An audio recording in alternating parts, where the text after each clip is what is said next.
Unwrap incredible Canon deals at Rockbrook Camera. Check out the new EOS R100 mirrorless camera featuring 4K video and our free Photo Basics class. It's only $499.99. Save $100 this week. Get in closer to your subject with Canon RF lenses. On sale this week for up to $300 off. The best Canon holiday camera deals and the local camera experts are at Rockbrook Camera. 1 block south of 168th and West Center in Omaha, 70th and Pioneers in Lincoln, and online at rockbrookcamera.com. Discover unbeatable deals and convenience at your neighborhood family fare supermarkets. Score exclusive deals, earn rewards, join clubs, and clip digital coupons for extra savings all in one place. Our exclusive offers bring savings straight to your card. Explore a wide range of local products that support your community. With easy pickup and delivery options, saving time and grocery shopping has never been easier. Family Fare is all about making your grocery experience easy and affordable at your one-stop shop for all your grocery needs. Family Fare in your neighborhood. Hey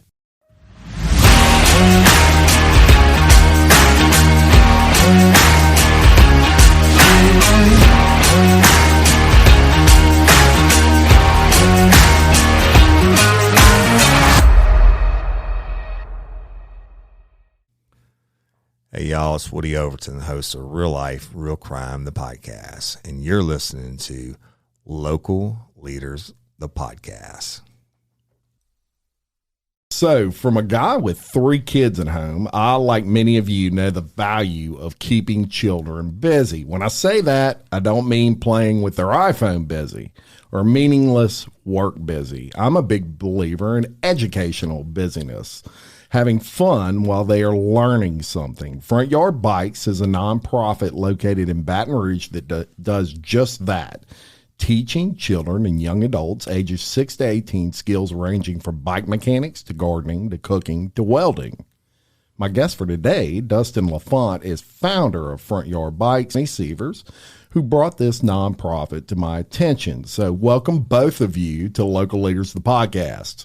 Oh, thanks for having us. Thanks for having us. So, Dustin, one of the many things I am blessed with in doing this podcast is it affords me the opportunity to feature lesser-known nonprofits. You know, you got the big ones out there like St. Jude, and those are all great nonprofits, but there's some really good, maybe lesser-known nonprofits that I really enjoy spotlighting. Yours would be one of those. When Jenny told me your story and what you do, I thought it would be great to have you on the show and kind of feature that and get it out there, especially in this community of Livingston Parish. Now, in your case, I would imagine early on you had a love for bikes that kind of started your journey into Front Yard Bikes. Oh, absolutely. You know, I just fell in love with vintage, road bikes. I guess people call them English racers. Yes. 10-speeders and, some Japanese bikes. And I just thought it was really cool to have all these vintage things, and just started tinkering and playing and building that stuff. And then just fell in love with riding. Just love to get out, ride, especially, we have our Mississippi River with some great paths and some great spots that are just really fun. So just riding the city and riding around and enjoying it. I agree. And, it's interesting. I had a guy on my show recently, Sebastian Alvarez. Good friend. Do you know Sebastian? Sebastian's awesome. I've been in his, I've been able to help with Wills to Succeed on a couple of occasions. And fantastic. Big fan of him and his late father and the work they've done with the Wills to Succeed. Great stuff. Yeah, great stuff. And good, just a great guy in general, funny. And he came on my show, and he actually rebuilt his version of his dad's bike. And I went to his office one day, and he actually let me touch it and pick it up. And it weighed like a sheet of paper. Yep. I mean, it was super light, but beautiful. It was like looking at a classic Porsche or something. And you could see him light up. So I'd imagine you're the same way when you see those classic. Absolutely. Biking is something that is just a great hobby to get into in general. Front Yard Bikes, there was a point it didn't exist, and the concept came along with you somewhere along that point. I want you to tell the story of that. How did it start? Well, I mean, in all honesty, I was just graduating from LSU, living in Old South Baton Rouge, paying my way through. So, finding anywhere you can live and affordable housing. And I was blessed. I know that feeling. Yeah, I was, blessed to start volunteering at community gardens in the area and being a part of some really cool community work. And, one day one kid just said he had a broke bike and asked if anybody could help him fix it. So people directed him my way. And I thought to myself, it'd be cool if I just, fix somebody's bike and did, a good deed. But it'd be way more empowering if I let you hold the tools and I teach you, because then you won't need me. You'd be able to learn that skill and move on with that knowledge yourself. Wow. And kind of like the old adage with fishing. You teach somebody to fish, you give them a fish, that whole thing. Absolutely. So I thought, all right, let's do that. And he came by my rent house, and his bike was way worse off than we thought. Originally. It's like anybody asks you to fix something, they say like, oh, it's just a couple things, and you're like, oh, yeah. And you start looking like, wow, so after we buried that bike and gave it a funeral, we got another one that we could really give a shot at to try to repair. And he earned it by working with me on that bike, and I saw him ride home that one day, and I just thought, well, that was fun. I didn't think there would be about 15 of his other friends that would come by the house the next day saying, hey, we all got broke bikes too and can use a hand. Oh, wow. And it was just like, okay, well, here we have these young people. They're so engaged, so interested in learning and building, creating, and they have a passion and desire. Standing on my little stoop there, how do you say no to that energy? How do you say, no, there's no opportunity. There's not really a system. There's not really an organization for this. It's just me. So, no, I can't help you. You just find yourself saying yes, and you move into that little by little. And over the last 11 years, building from the front yard of a little rent house all the way into our beautiful facilities in Baton Rouge, it's just been an amazing journey. And that one kid, Rajay Wilson, he was 10, now he's 21, and we're still hanging out. It's just 11 years of relationship, awesome. And his brother is our manager at our business. It's become more about the family and community almost than the bikes were just a distraction for us to get together and build community, which has been a really special journey. When Jenny was telling me about it, I was very intrigued. It sounded like a wonderful organization. And what I want to get to now is these kids come to you and you basically teach them these skills. I know y'all are affiliated with the is it the Big Brother organization? Yeah, so we're partners with the Big Buddy program, which is fantastic for mentors and great relationships and building, getting adults and young people together so that they can be mentored for opportunities and grow to be successful individuals, which is fantastic. And we're kind of a little bit different because we just do a lot of work together and then we talk later. We're kind of like, you probably don't want to sit here and talk anymore because you probably are a little bit out of that. Right. And there's wonderful organizations to do those relationships, but we like to get our hands dirty. And then after we get our hands dirty, you see young people want to open up, ask more questions. It's no different from playing a pickup basketball game with a bunch of kids. After that, now they want to talk and have interactions and have questions about growing up in life. For us, it's working on a bike, digging in the garden, painting the walls of a building we're renovating or working on and beautifying, and sometimes getting in the fab shop, cutting and drilling and sawing and doing some fun stuff. And that opens somebody up to then want to ask questions just maybe about just anything in life and have trust and be confident that you care about me because we've already spent time together. So it's not like you're coming here to talk at me anymore. And you're here to listen. That's interesting. And, you're absolutely right. They will open up over time. And I think opening up comes with trust. And I think that maybe what these kids are doing is they're forming almost a trust level with that, I guess you could say, mentor, that person. And when they form that trust level, they'll open up and you find out things maybe you didn't know. And hey, man, maybe the home life ain't as great as you would think it was, or whatever it may be. And then that's when these mentors can really help and give some life experience, because we've all had times in life where maybe everything wasn't perfect, right?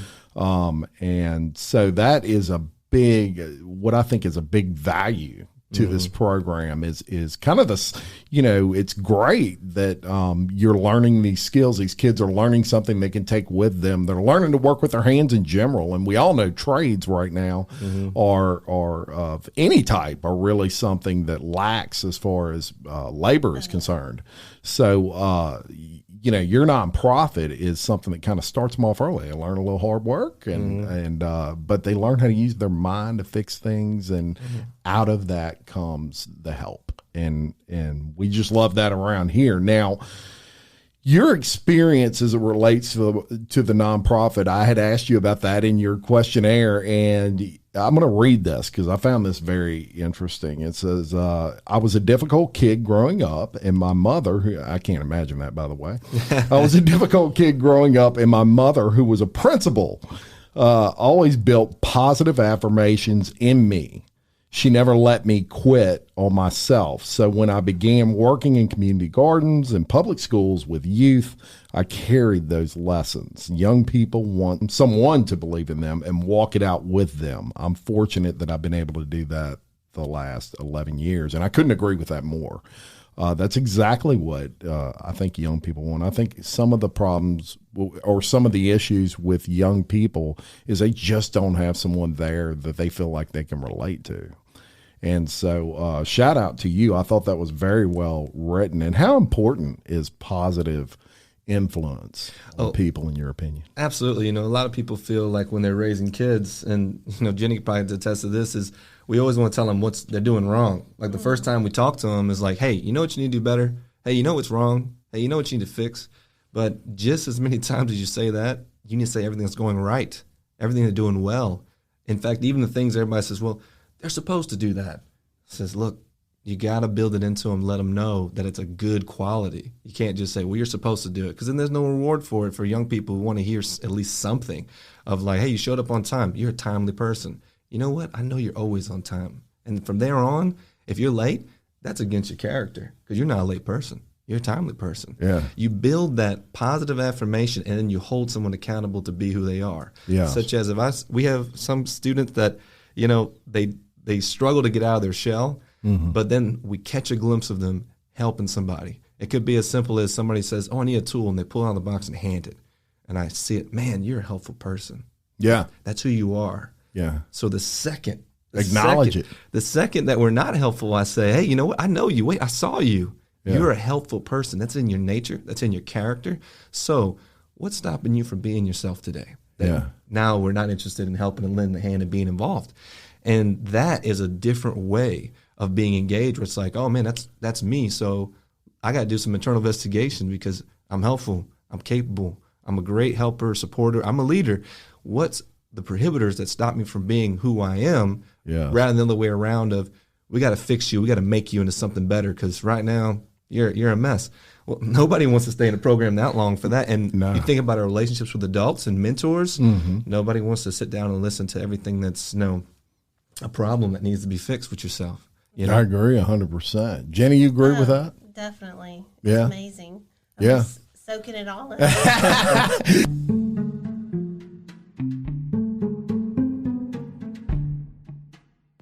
William Waldrop of TWFG Insurance in Denham Springs can service all of your insurance needs. Offering auto, life, health, and commercial insurance, William Waldrop of TWFG Insurance is a proud supporter of Local Leaders, the podcast. And I couldn't agree more. It's interesting that I say this a lot with business owners, because it relates to them directly. But when somebody has a bad experience somewhere, they're real quick to go on Facebook and blast it everywhere. Don't go here. They forgot to put my receipt in the bag, or whatever. Pick a problem. But if they have a good experience, very rare that people do that. Some do, but it's not as common as when they have a bad one. So that's another way of saying what you're saying, except you put that young adult there. When they're doing something bad, it's that fast that somebody will jump on them for that. But when they're doing something good, maybe it's not acknowledged as much as it needs to be. And every time you acknowledge something like that, what you're doing is you're building confidence, right? Confidence is everything with young people. And those are the things I think that we need to build up. I think problems with some young adults stem from the fact that they just don't think they're good enough, right? So that's why this is a extremely important nonprofit, because there's so many things behind the scenes that occur that nobody really ever sees coming. Now, you know, you get going, you're helping these young kids, and you start thinking, you know, I think I want to get some more support and kind of form this nonprofit and all that. And look, I can't imagine how hard that is to do. Take me back to that. Was it surprising, the red tape that was involved, or was it a bunch of red tape, or was it easy? Yeah. I mean, when you say lesser known nonprofits, what you mean is the most grassroots ones that are like starting from scratch, where you actually find yourself with a challenge and start trying to work yourself backwards of like, well, we're working and doing stuff, but how do we do this right? How do we do this, you know, the right way? Sure. And learning about you know, applying for your nonprofit status to the IRS, and you start learning about all the insurance you need to get, and then you need to get facilities and spaces, and then you got to get parent permission slips, and you know, a lot of things that you start building out, and you think, oh man, we have to do this way. But on the reverse side of that, what I've been talking to Jenny about is, you know, we look at our kids, and if we value our kids as the most wonderful, amazing, worthwhile individuals that deserve great programming, deserve great opportunity. If we put them in that shell and say, man, this is the lightning in the bottle,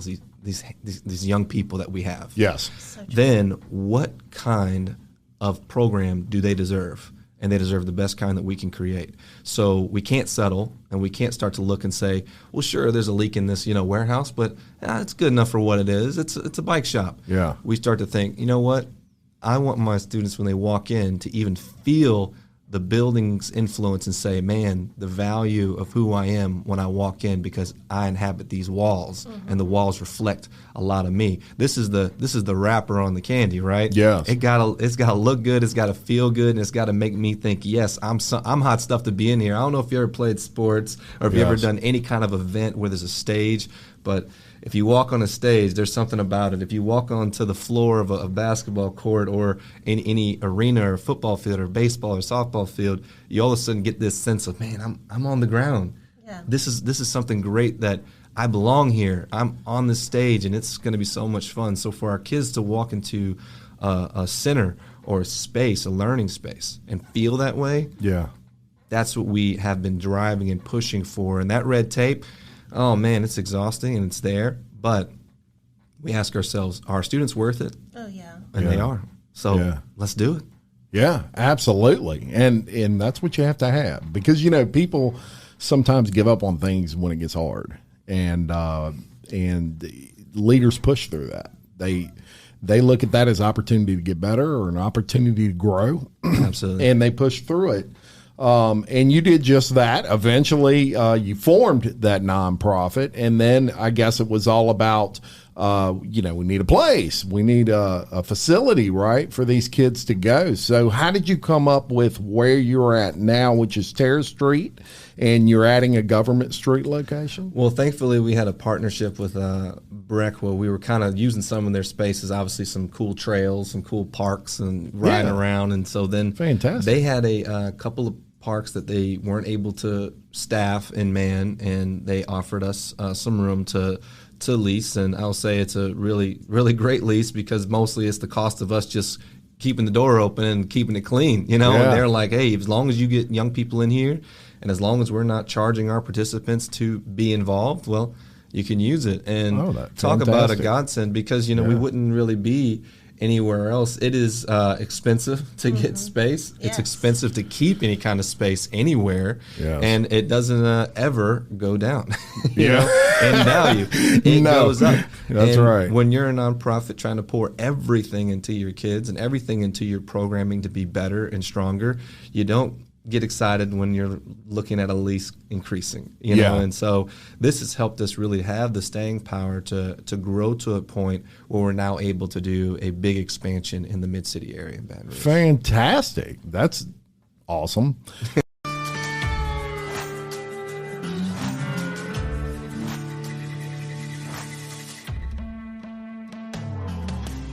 BJ Pawn and Gun in Denham Springs wants to buy your unwanted gold jewelry, gold coins, and gold bullion. With 30 years of experience operating in the Livingston Parish area, BJ Pawn wants to be your source when selling your gold. So stop by BJ Pawn today for a no-obligation offer. BJ Pawn, a proud sponsor of Local Leaders, the podcast.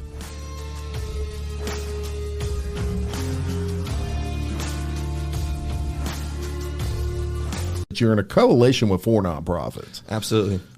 Tell me about those. Oh, the 4 nonprofits we're working with are the Big Buddy program, who we've already talked about, is amazing with building mentorship relationships and does fantastic work with young people. We're also partnering up with Humanities Amped, who works directly in public schools doing research projects and really sticks to the academia and relationship building on a similar level to us, which is why we gel, because they had some of our students in their classes and we started talking about the same students, and we just knew how to say, man, that's a great kid. We got to keep up with them. And then lastly is Line for Line, which I'm a big fan of them, because what they do is kids who will read books and get literacy and read will be able to go and get free haircuts at their barber shop. And then some of the kids even get to grow old enough to get barber technician jobs and certifications. Yeah. So they learn to cut hair. So they have a similar, I guess, vibe to us, because we like the skills and we like their relationships. So all 4 of us have really great, unique sets of either being in workforce, in mentorship, or at least in some format education with kids. Yes. And we had been sharing some of the same students already, which we didn't realize it. But, you know, when you're asking, like, where's that kid today? Oh, well, they're at the Big Buddy program. I'm like, what are they doing over there? And we find out. And we had some people walk in from other nonprofits like Line for Line. They say, hey, we're looking for this kid and this kid. What are they doing here? What is this? What are they doing here? Yeah. And so we started to realize our kids started to figure out how to make their wraparound programs by hopping into all of our different programs and being engaged. So we said, all right, the kids have figured it out. Mm-hmm. Why aren't we working together, like, more officially in a better partnership and actually getting to communicate? Because guess what? This kid has a lot of different qualities that they're getting served by us. Absolutely. Let's do a better job of communication and support so that we can do this in a bigger capacity. And from there, the first thing that we said was, well, let's get a space and all be in the same room, because then they don't have to travel from this part of town to that part of town and get dropped off here. Let's all be in one centralized location. Mm-hmm. Let's be right in the middle of Mid-City. Mm-hmm. And then we'll get all of our young people to get all of our services and experiences, and it'll just be so much stronger than, you know, what we currently have. Yeah.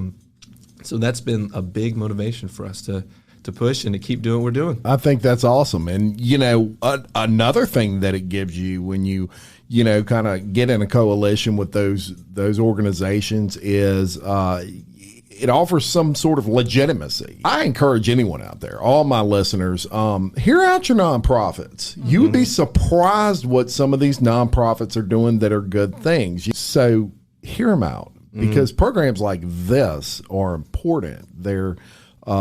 There's something needed in young people in our community, or I don't want to sound like Whitney Houston, but they're the future, right? They are what, when I'm 75, I'm going to have there kind of running things. And so we want to take care of them. We want to teach them good skills, you know, and make them productive members of society. I think that's the goal. And I think everybody is kind of lined up on that aspect.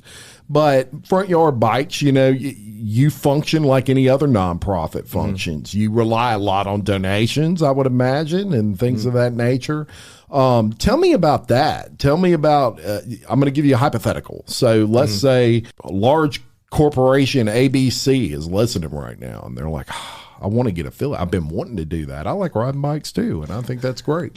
How do they get in contact with you? Who would they talk to? How do they go about the process of supporting Front Yard Bikes in some way? Well, they can get with any of our number of coalition members and just make a contact with any of those organizations I mentioned to, you know, just say, look, I want to learn more. I want to tour this new facility and be involved as a corporate sponsor. And right now we have a couple of amazing sponsors that have already taken charge to make contact with me directly and our sponsorship committee.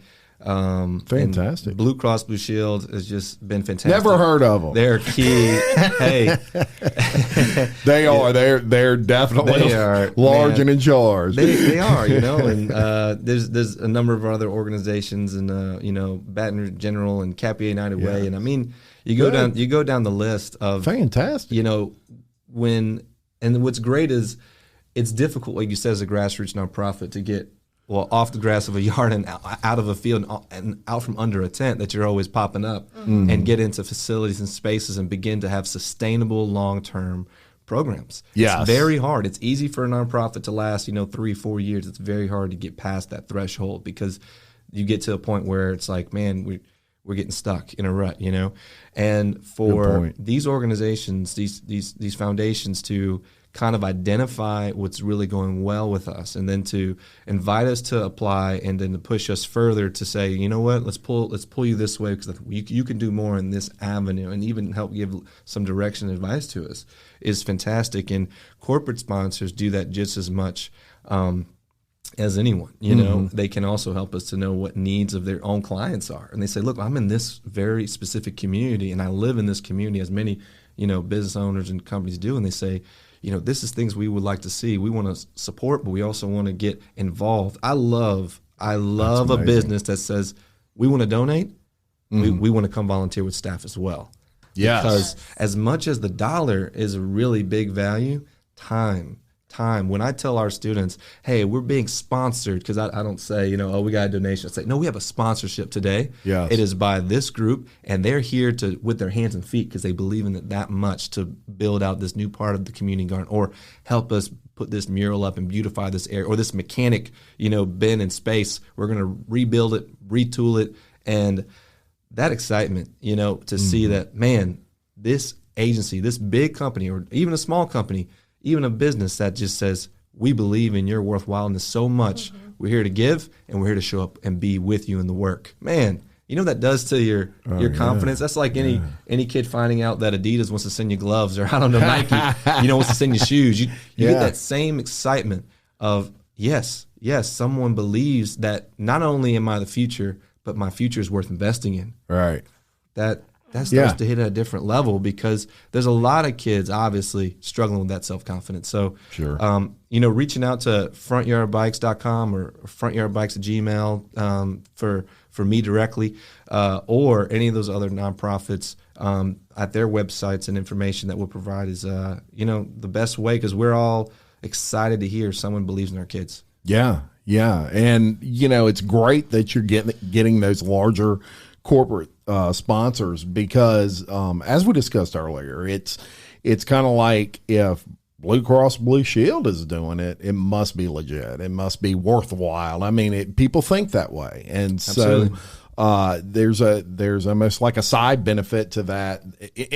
Other than the fact that they are sponsoring you, and that is the legitimacy factor of that. So if you have any questions on that, Blue Cross Blue Shield's legit. So that ought to tell you how legit these people are.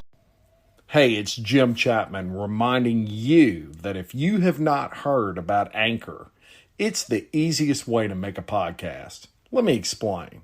1, it's free.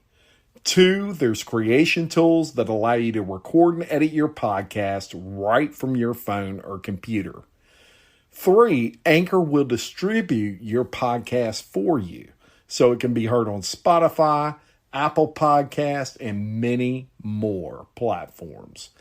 You can make money from your podcast with no minimum listenership. It's really everything you need to make a podcast in only one place. It makes it easy, folks. So do me a favor, download the free Anchor app, or go to anchor.fm to get started.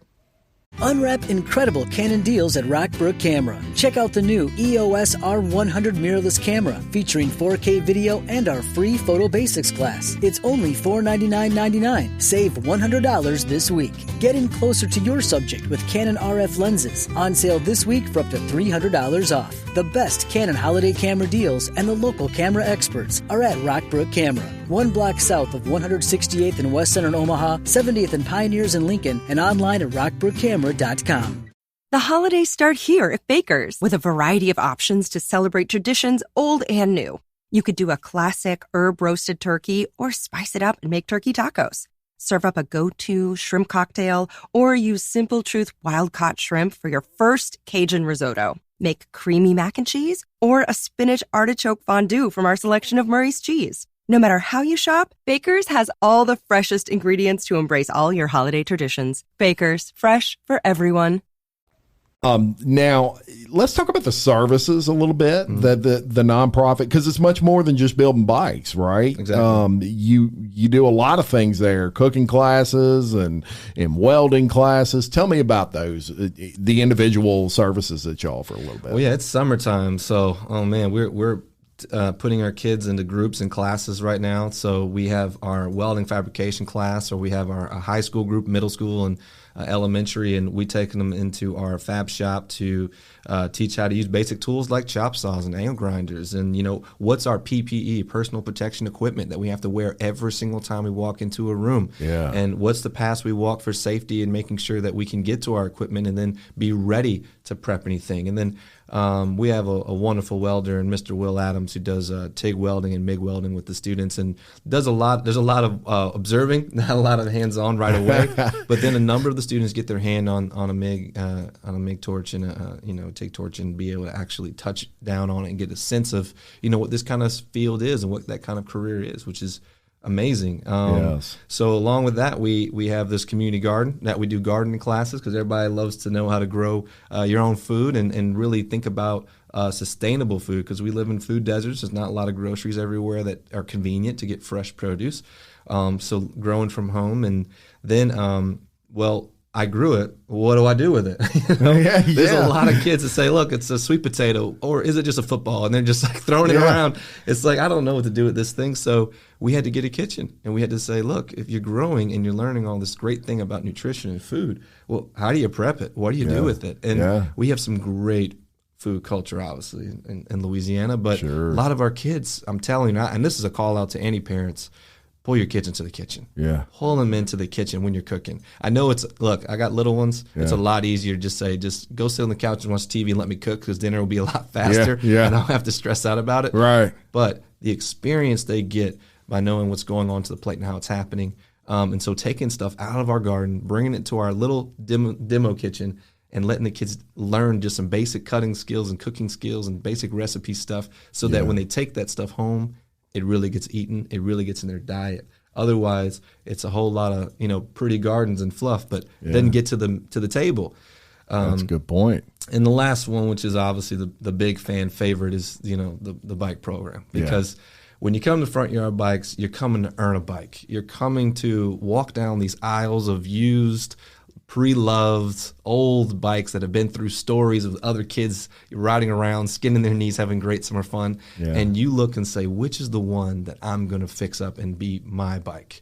And when they go down and select that bike, you already know what they're thinking. They're seeing themselves riding it. They're seeing themselves showing up. Just like an adult when they're looking at a car, right? Same thing. It's just like that. You think about those images of the kids riding bikes in Sandlot, or like in Stranger Things, and you're like, yep, that's the crowd riding through on those days. And so when they pick out that bike, they have a valuation of the value of it, and they got to work off the hours little by little. But the first job is to do a diagnostic and start the repair. And then after it works, because it's got to work now. It's got to really work safely. Because some students, chain can't fall off of. Some students are like, the chain falls off. It's a feature. It's fine. We say, hey, make it work really well, test it out, and then, oh man, they can trick it out with all the tape and all the bar stuff and all the different colors and schemes, and make their little. If some kids make choppers and all this bizarre stuff, and say, you know what, that's awesome, and so. They get that bike, they keep that bike, and then they obviously keep our shop as the place to repair it again and again and again and forever, and eventually trade it in. Yeah. We don't keep things forever. When they trade it in, I say, all right, we'll do evaluation. What's the appraisal? Did the bike go through misery, and is it garbage now? Or is it a great thing you kept up with and you were a good steward of it? And so you were a great steward, trade it in, and get a new project because you're getting taller, you need something bigger, and man, it's awesome, man. I have a lot of fun, obviously, in the bike shop. I talk a lot about that, don't I? Yeah, you light up when you talk about the bicycles. Yeah, that's a good thing. Yeah. Now, let me ask you, let's say somebody's listening to this and they've got some bikes that they have no use for. Oh, yeah. So you take those? Yes. Okay. Yes, we have all of our bikes that come to us are donated. Donated through bikes. A lot of community members. Also, our local police departments and sheriff's office will donate bikes that have been abandoned. They've collected.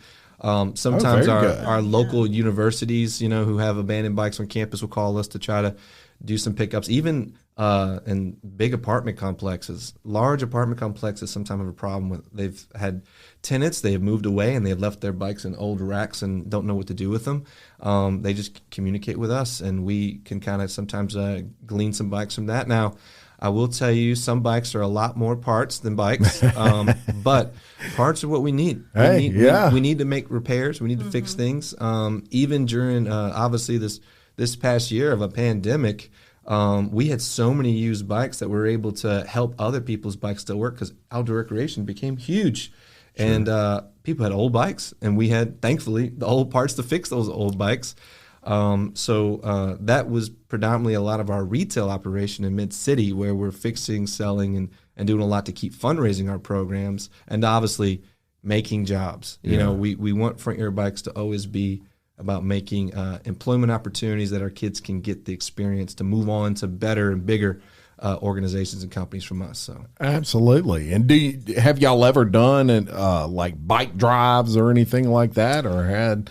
Rarely, because man, do people show up with bikes. I mean, it's almost too much of a good thing. We've had folks show up with a trailer with like 100 bikes, and you're like, well, we better get to work quick, because so we haven't had to do drives. We did one with Home Bank, which was fantastic, where they let people come into their banks and drop off bikes. Which wow, imagine a bank full of bikes, but we're kind of the bike bank of Baton Rouge.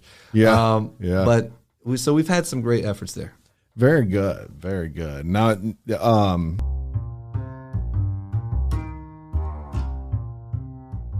Stephanie Berthelot and the crew at SR Enterprise can handle it all, from sheetrock to texture to paint.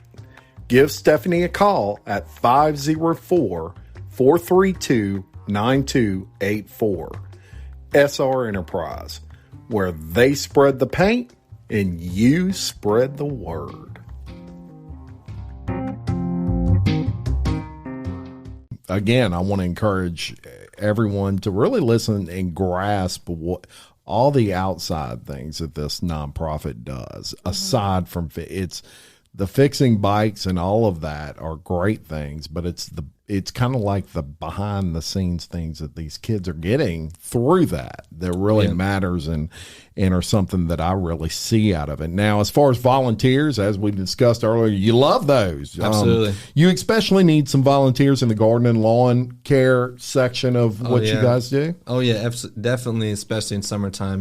Weeds are fast to grow. Things are quick, and while we have some amazing lawnmower technicians and weed eaters, they're all in middle school, most of them, so maybe some adult assistance there and support helps out a lot. I remember we had to teach one student how to, he just kind of used like a vacuum, so he just kind of left these high spots everywhere. I said, all right, we might need someone to support you there in training on how to cut this thing up. Yes, and you also mentioned in your questionnaire, and something that I think would be great to mention is that even if it's just a group that wants to volunteer one day, they don't, maybe everybody has lives and busy lives and stuff, but maybe there's a church group that wants to go out there for just a day and help where they can, and you would gladly accept that help, correct? Well, absolutely. And I mean, we had some companies even, and I don't want to put anybody on the spot, but some companies would actually say, look, we're going to make it a paid day and come volunteer anyway, and really encourage their staff to get out there. We had that happen with LWCC, and Domain Company has done that. And so a couple have made that addition over, and obviously Exxon does that for a number of employees, where they really push, hey, get out, be involved. It's great for your mental health. It's great for your community connections to be out and be involved. And if that's not with us, look, with anybody, because there's a lot of nonprofits, and they're all missing a lot of helping hands right now. And absolutely, they could use some help. And that's what I love about when I feature nonprofits, is the fact that it's not like a lot of businesses where y'all all compete against each other, and it's like a lot of y'all are friendly, and you know, like we were talking about with Sebastian, his nonprofit, Wheels to Succeed. Y'all are friendly folks, and you absolutely. And that's always a good thing. Oh, yeah. Sebastian calls us for his fundraiser, and he says, hey, can you set up and be a part of it? And I said, absolutely. Yeah. Absolutely. And so you answer that call because you know the work of our community needs are always greater than what we could ever provide. But you're thankful for anybody that's working with you, and if it's a different capacity, even better, because you know I can't do what he's doing with providing these adaptive bikes for kids. Yeah. But if there's something small we can do to support, let's be a part of it and help where we can. Love it, love that. Now tell me about Youth City Lab. Oh, man, I'm excited to tell you about that. The Youth City Lab is where our 4 nonprofits plan to get all the kids that we've been engaging with on the ground. And obviously, it's in our name. We want youth. We want young people. But we want it to be almost like a lab-like experience. We're experimenting. We're diversifying the different skill sets we can have in that room. Because while you listen to this and you hear, okay, bikes, okay, a barbershop, okay, cooking, okay, welding, my business or my company or my experience doesn't do any of that. Yeah. Well, how do we make a space where we can do more than just that? You know, how do we make a room where somebody can come from a completely different background of career experience and share, but also get the kids' hands engaged in it? We don't want to just talk graphic design. We want to do a little graphic design. Yes. And we don't just want to talk podcast. We got to start doing a podcast in one of our studio rooms, right? Yes. Hey, I'm down with it, brother. Look, you're bike riding. I got mobile equipment and everything. Look, we're gonna get them on a bike and podcast at the same time. At the same time, we can do it. We can put one of them headphones on with the microphone. The Youth City Lab is going to be that kind of transformative space where entrepreneurs and also companies and young people can come to be together, and it won't just be a sit down assembly. Let me talk to you about my career success. It's going to be, hey, and let's do some work together. Yes. Let's work on it. Yes, and you just said a word that I love, and that's entrepreneur. Because let me tell you something. Anything you're learning at this nonprofit, you can use for your own business one day, folks. Boom. That's a lot of the issues that I see in society in general. Just this is my opinion, but people are not as entrepreneurial minded as they used to be. And I would love to see a turn back to that. And it all starts with learning skills. Maybe you learn cooking here and you become a chef.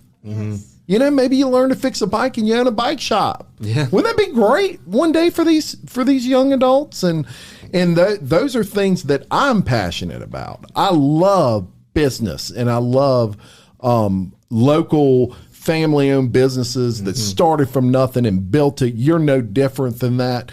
But what you're doing can enable the youth one day to own their own business. Wouldn't that be a beautiful thing? Oh, we love that. You know, in fact, we dedicate every Monday of summer, we do a bike ride to a small business to talk to an owner and ask them questions. And that's been a huge piece of us staying dedicated to what are our local businesses that are here and what are they doing? How do they do it? And things as simple as going to Highland Coffees and asking them, how do you make money selling a drink, like a small, and not even like a drink you're bottling. You're not even bottling this. You're just making it per order. Right. How does that make a business? There's so many things that our kids don't know about. That's an amazing way to grow.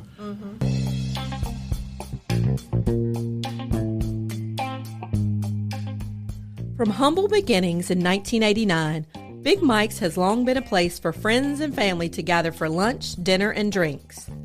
Big Mike, Jocelyn, and their friendly staff invite you to come in and relax in one of their spacious dining areas, or watch a game on one of the big screen TVs. Big Mike's is a place to meet old friends or make new ones. Big Mike's offers daily and nightly specials, and they specialize in serving up delicious and fresh menu items. Big Mike's offers a catering menu for large groups and has private party rooms for up to 100 guests. Whether you're planning a quick lunch or a large family dinner, or just a night out with friends, Big Mike welcomes you to experience a great time. And don't forget to grab some t-shirts, caps, or koozies in the gift shop. Oh, or a bottle of Big Mike's Honey Dijon. It's delicious. Big Mike's Sports Bar and Grill. We're kind of a big deal. There really are. And, especially with mentoring kids, things like, a class where these kids sit down and you have someone that maybe is a successful entrepreneur come in and say, hey, here's how I did it. Yep. I had, and I'll plug this guy for a second, but I had Mr. Milkshake on my show a few weeks ago. And this guy has an innovative way of making a milkshake. Now, I would have never thought of this, but he was a New Orleans trained chef who just had a love of milkshakes, man. And you go in there and you eat one, and let me tell you, you are in a sugar coma. It's like the rest of the day you might as well go lay down. But it's the best thing you've ever drank in your life. His business is absolutely on fire, and it all started from a concept. Yeah. That's where the youth of this area, I would love to see them start with that concept, build up to where they own their own bike shop. They're a welder who owns their own welding company somewhere.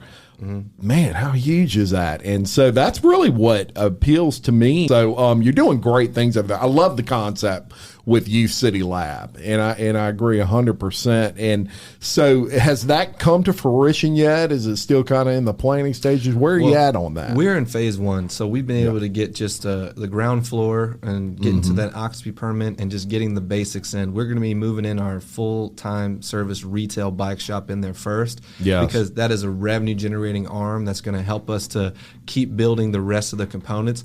And like you said earlier, we're looking for corporate sponsors to be involved in this endeavor, because you love when we have somebody who's a corporate sponsor what's going on with the building for it to be completed and built out, but also show up at the building to see the young people and engage directly with them, which is huge. So we're looking for those types of sponsors to get involved, and we have obviously our sponsorship packet we're sharing around, and hopefully we can see this come to a completion in the next year before 2022. But it's a lot of work to get off the ground. Obviously, finding contractors and building materials is a heavy lift, but it's great. It's great when you meet people, like Jenny, who wants to help spread the word and get you in front of other individuals to find support.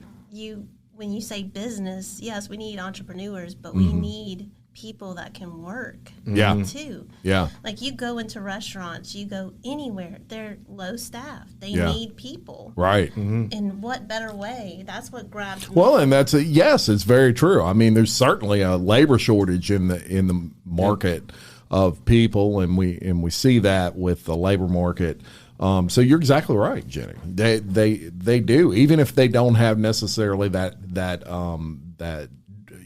dream of owning their own thing. There are people out there that are completely happy working for someone else, and they get taken care of, and and all of those sorts of things. And you got to have that. There's nothing wrong with it. It's all part of the journey, Sure, it's all part of the journey. I could tell you that throughout college, I wasn't running a bike shop. I was delivering pizza. Yes, it's like I needed a means to an end. Yes. I have to take these steps, and man, every stop along my road of any job, I learned something from somebody. Yes, if you keep your eyes open and you're listening, and I could promise you there were some probably terrible jobs everybody's had, but you learned something if you really paid attention. And so we want that for our young people, to where they can learn as much as possible to find a foot in the door at some of these great companies and get a start. Because it is a big risk to just hire anybody, and you're like, man, I want to hire this person. I want them to stay with us. I want them to grow with us. It's expensive too. And it's not cheap. Who's the candidate I go with? And when you're going to come to Front Yard Bikes at the Youth City Lab, you're going to see Humanities Amp kids, Big Buddy kids in line for Lincoln. You say, man, I want to hire all these guys and girls. What do I got to do to be in? Yes, I agree 100%. And so, when I think of some nice sponsors that, I think of the banks. And banks would probably be great for you. And, absolutely. But you'll take them all. You take all comers as far as that goes. Any help goes a long way, I'm sure. It's all opportunities. Yes, absolutely. And my mind goes the other way. I'm like, restaurants. Yeah, so, well, they're great too. They're any business is great, but I do know that banks in particular love these type of nonprofits and absolutely to support. And also want to discuss with you some of the ways in which we did talk about earlier how they could get in touch, but you do have a website. Let's shout out. It's frontyardbikes.com. That's right. And you can go there, and then frontyardbikes@gmail.com if you want to just shoot them a email and expressing interest in either volunteering or sponsoring, whatever. They can certainly lead you in the right direction there. Now, I asked you on your questionnaire how you would define a leader, and I loved what you wrote here. You said someone who knows how to serve the people. I'm a service-oriented leader, as is my mother, and even Jesus Christ. Mm-hmm. Doing work, leading by actions is the strongest symbol of leadership for me. And I'll tell you this. I'm going to tell you a story. I was a part of an organization here called Leadership Livingston, and it is put on by the Chamber of Commerce. And, I'm a guy that I was a sales rep my whole life. So, being first, you got to be first. When you're a salesperson, you compete against other salespeople, even in your own profession and in your own business. So you're kind of raised up in that I want to be first mentality. So when I went and was honored enough to be selected for Leadership Livingston, that's what I thought it was about. So I get in there, and Leadership Livingston says, okay, we're going to split you up into groups, and you're all going to do service projects. And I'm like, oh, service projects? Wait a minute, don't I get to compete against somebody? And they're like, no, you do service projects. And you basically got in a group and you just picked something in the community that you thought was worthwhile, no matter what it was. We picked an organization in Walker, Louisiana called the Livingston Activity Center. And what they do is it's a challenged adult center where they make like paint sticks and stuff. And they need a lot of work done, and we went and we did that. We made that happen. So out of that, what did I learn? I learned that leadership has nothing to do with being first and everything to do with giving back. Period. You said it perfectly. And that's right, man. Serving people is what makes you a leader. And I just want everybody out there to hear that and do something. Go out there and volunteer. Go out there, give your time. If you can sponsor, because that's what it's all about. It really is. So shout out to you, man. I could not have said that any better. Thank you. I really couldn't.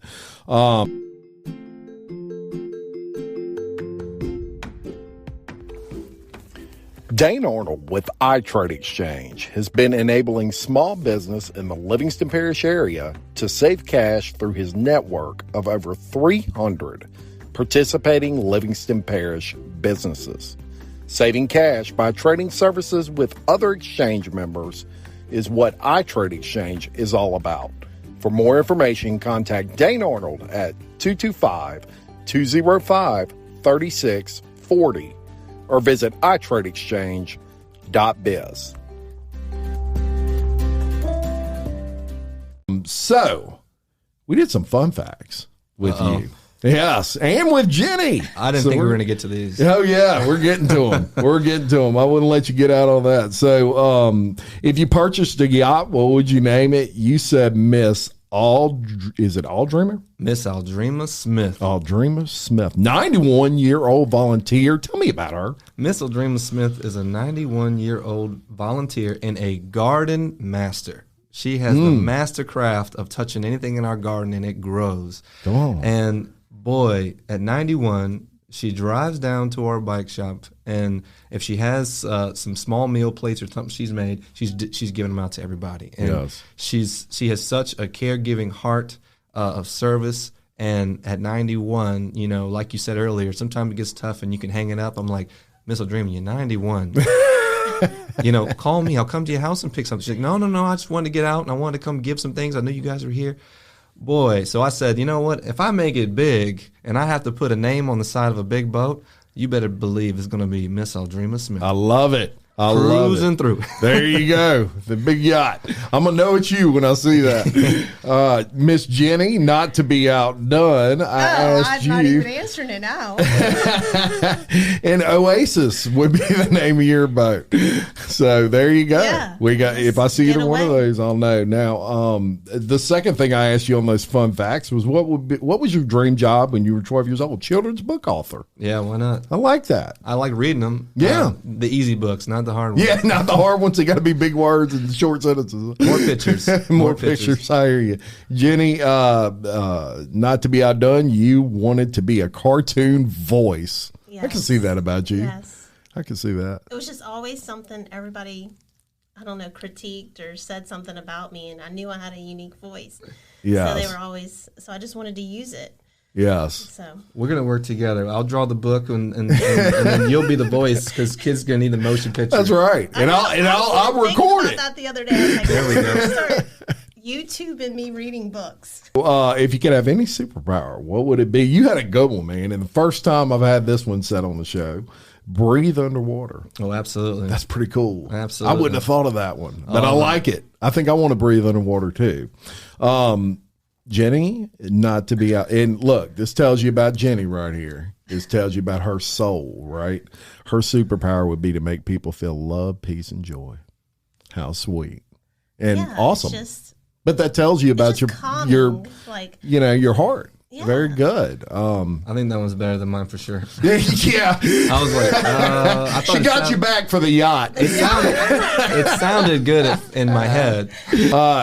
Dustin, Jenny, thank you so much for being on today. Now, for all those people that watch this and want more information, I'm going to link everything we talked about with the website and the email to this podcast. So we're going to make it easy for them. Right. And they can just click on that to get more information.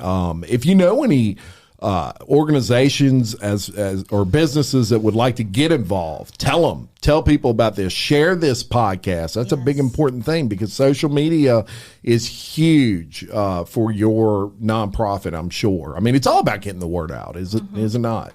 So I want to thank everyone out there for viewing and listening to Local Leaders, the podcast. And as we talked about with sharing this podcast, like, comment, subscribe, and share them. They keep going at that point, and it gets everybody involved. I want to thank my sponsors, Tricia Johnston Realtor, BJ Pawn, Big Mike Sports Bar and Grill, Sporting Center, Black Sheep Creative, SR Enterprise Painting, William Waldrop of TWFG Insurance, and Tiffany Seacard of Homekey Mortgage. We could not do any of this without all of you. If you would like information on sponsoring the show or appearing on the show, reach out to me at jim@localleadersthepodcast.com. Until next time, I'm Jim Chapman reminding you, love your community, support local nonprofits, and keep leading. Thank you very much. Thank y'all for coming on today. I appreciate it. Thank you. Thank you.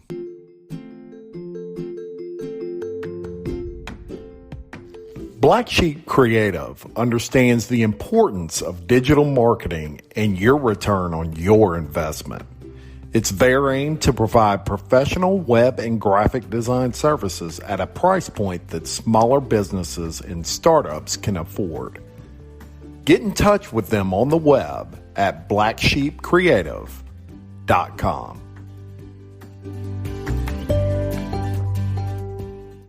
The holidays start here at Baker's with a variety of options to celebrate traditions old and new. You could do a classic herb-roasted turkey or spice it up and make turkey tacos. Serve up a go-to shrimp cocktail or use Simple Truth wild-caught shrimp for your first Cajun risotto. Make creamy mac and cheese or a spinach artichoke fondue from our selection of Murray's cheese. No matter how you shop, Baker's has all the freshest ingredients to embrace all your holiday traditions. Baker's, fresh for everyone. With the Lucky Land Slots, you can get lucky just about anywhere. This is your captain speaking. We've got clear runway and the weather's fine, but we're just going to circle up here a while and get lucky. No, nothing like that. It's just these cash prizes add up quick. So I suggest you sit back, keep your tray table upright, and start getting lucky. Play for free at LuckyLandSlots.com. Are you feeling lucky? No purchase necessary. Void where prohibited by law. 18+ terms and conditions apply. See website for details.